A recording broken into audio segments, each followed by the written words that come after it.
साल पहले की घटना, और जिस घटना में मुन्ना शुक्ला जी को उम्र कैद की सजा दी गई है, उस घटना में एक व्यक्ति ऐसा है जो गवाही दे रहा है। तो अगर प्रेशर से जजमेंट दिया जा सकता है तो बरमेश्वर मुखिया के हत्यारों को खोजिए, छोटन शुक्ला के हत्यारे को खोजिए, को उम्र कैद की सजा दे रहे हैं सिर्फ और सिर्फ एक ही कारण से, क्योंकि वो एक विशेष जाति वर्ग से। बोल के सुन लीजिए, ये समाज परशुराम का वंशज है और भूमिहार किसी से डरने वाला नहीं है।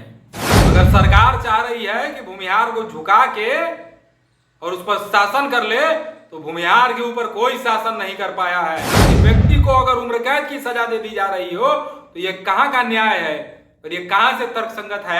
एक व्यक्ति जो जिंदा है उसे मरा हुआ घोषित कर दिया जा रहा है, और एक व्यक्ति जो भगोड़ा है उसके गवाही पे किसी व्यक्ति को उम्र कैद की सजा दे दी जा रही है।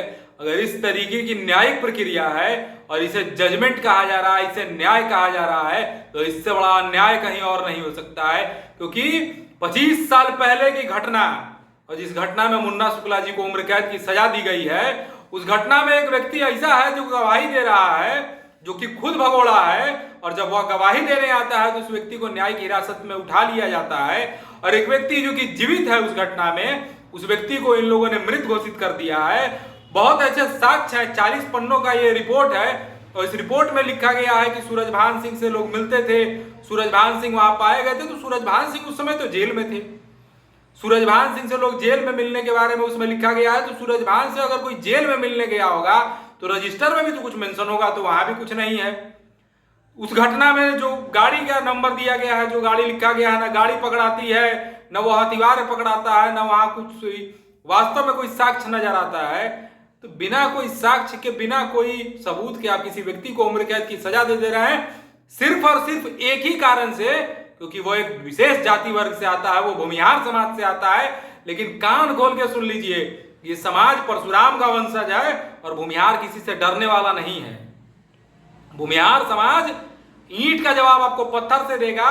और एनडीए के ये जो लोग हैं जो जानबूझकर उस व्यक्ति के पीछे पड़े हुए हैं, जब तक मुन्ना शुक्ला जेडीयू में थे तब तक मुन्ना शुक्ला समाजवादी थे और मुन्ना शुक्ला साधु थे, और वही मुन्ना शुक्ला राजद का दामन थाम लिए तो मुन्ना शुक्ला को अपराधी घोषित कर दिया गया। तो इस तरीके का दोगला चरित्र कहीं से मान्य नहीं होगा और इसको सहा नहीं जाएगा। भूमिहार समाज इसका जवाब आपको देगा कि उत्तर बिहार में जिस तरीके से मुन्ना शुक्ला अपना प्रभुत्व बना रहे थे, जिस तरीके से उन्होंने उस समाज के लोगों को लेकर चलने का काम कर रहे थे, ये चीज आप लोगों को पचा नहीं। लेकिन भूमिहार डरने वाला नहीं है। अगर सरकार चाह रही है कि भूमिहार को झुका के और उस पर शासन कर ले, तो भूमिहार के ऊपर कोई शासन नहीं कर पाया है, न कर पाया है और न कर पाएगा। भूमिहार अपनी मर्जी से चला है, जहां इच्छा करेगा वहीं जाएगा, आपका बंधुआ मजदूर नहीं है साहब।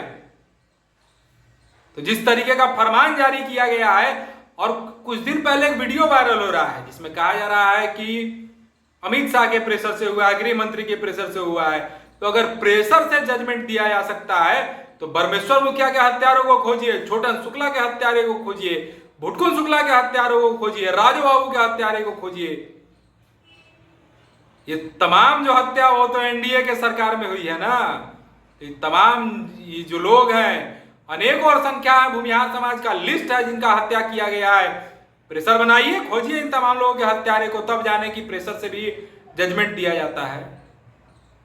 लेकिन ऐसा नहीं है, ये सिर्फ भूमिहार को फंसाने के लिए किया जा सकता है, और मुन्ना शुक्ला को फंसाने के लिए ये सरकार और सरकार से जुड़े हुए ये पूरा तंत्र उस भूमिहार व्यक्ति को, उस मजबूत इच्छा शक्ति के नेता को फंसाने के लिए हर संभव प्रयास किया गया है।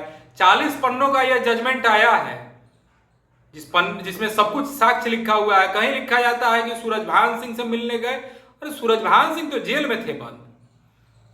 लिखा जाता है कि 2 गाड़ी से आए थे, उतरे, गोली चला दिए। अरे भैया, वहां वो व्यक्ति मौजूद ही नहीं था।